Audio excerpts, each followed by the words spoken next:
Tick শুনতেছেন? ঘড়ির কাঁটার শব্দ শুনতেছেন?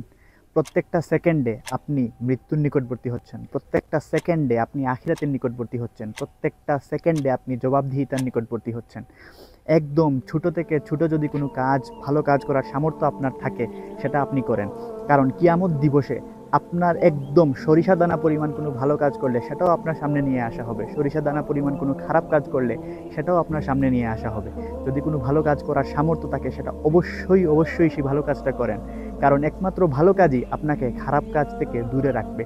সওয়াবের কাজ এবং গুনাহের কাজ একটা আরেকটার ব্যস্তানুপাতিক। আপনি যদি সওয়াবের কাজ বাড়াই দেন, গুনাহের কাজ অটোমেটিক কমে আসবে। আর আপনি যদি গুনাহের কাজ বাড়াই দেন, সওয়াবের কাজ কমে যাবে। তাই এই ফিতনার যুগে গুনাহকে মোকাবেলা করার জন্য আপনাকে অবশ্যই সওয়াবের কাজ বাড়াই দিতে হবে। বেশি করে নামাজ পড়তে হবে।